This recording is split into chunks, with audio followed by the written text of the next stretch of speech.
Payment ইস্যুর পর এবার আলোচনায় রাজশাহীর ক্রিকেটারদের হোটেল ছাড়ার বিষয়। তবে দলের ম্যানেজার মেহরাব হোসেন অপি জানিয়েছেন, মালিকপক্ষ থেকে ক্রিকেটারদের হোটেল ছাড়ার কথা বলা হয়নি। ক্রিকেটাররা 25 ভাগ পেমেন্ট পেলেও তার পারিশ্রমিক এখনো বকেয়া বলে জানান অপি। আর এদিকে এমন সমস্যায় বিসিবির ক্রিকেটারদের পাশে দাঁড়ানো উচিত বলে মনে করেন খুলনার অধিনায়ক মেহেদী হাসান মিরাজ।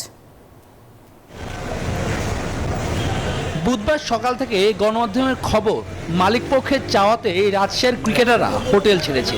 পেমেন্ট ইস্যুতে নাজুক অবস্থায় থাকা দলটিকে নিয়ে এখন নতুন আলোচনা। তবে টিম হোটেলে গিয়ে মিলল না এর সত্যতা।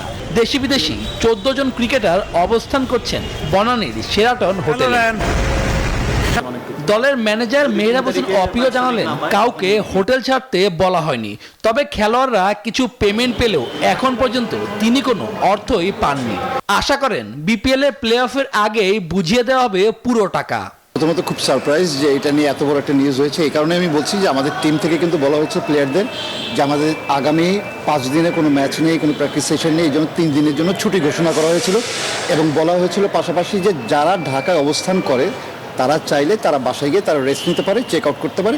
এবং আমরা ফেব্রুয়ারি 1 তারিখে আমরা ডেট দিয়েছি, তোমরা চাইলে তোমরা ফেব্রুয়ারিতে 1 তারিখে চেক ইন করতে পারো। আর রাদার দেন আমাদের ঢাকার বাইরের যারা প্লেয়ার আছে, এরকম অনেক প্লেয়ার আছেন যারা রাজশাহীর 5 জন আছেন, সাতক্ষীরার 1 জন আছেন, রংপুরের 1 জন আছেন, কক্সবাজারের 1 জন আছেন, তারা কিন্তু সকলে হোটেলে অবস্থান করছেন। এরই মধ্যে ইন্টারন্যাশনাল ক্রিকেট ওয়েলফেয়ার অ্যাসোসিয়েশনও বিষয়টি নিয়ে দুঃখ প্রকাশ করেছেন। যদিও এমন অভিজ্ঞতা আগেও হয়েছে বলে জানালেন মেহরাব হোসেন অপি।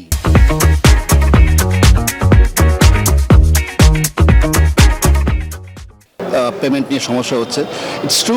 এবং আমাদের প্লেয়ারদের সাথে মালিকপক্ষের যে কথাবার্তাটা, লেটেস্ট যে কথাবার্তাটা হয়েছে, এবং খেলার আগের দিন তিনি বলেছেন যে পেমেন্টগুলো ক্লিয়ার করবেন, এবং প্লেয়াররা আশ্বস্ত হয়েছেন।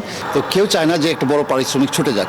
হয়তো আপনার যে সিচুয়েশনটা হয়েছে, হয়তো একটা তিনি মন্তব্য করেছেন, কিন্তু আমার কাছে মনে হয় না যে তারা আসবে না, এমনটা নয়। হয়তো আমরা সামনের বারে বিপিএল আরও বড় বড় বিগ নেমসও দেখতে পারবো, যে ফরেন প্লেয়ারদের। তা আমি বিশ্বাস করি তারা খেলতে অবশ্যই আসবেন।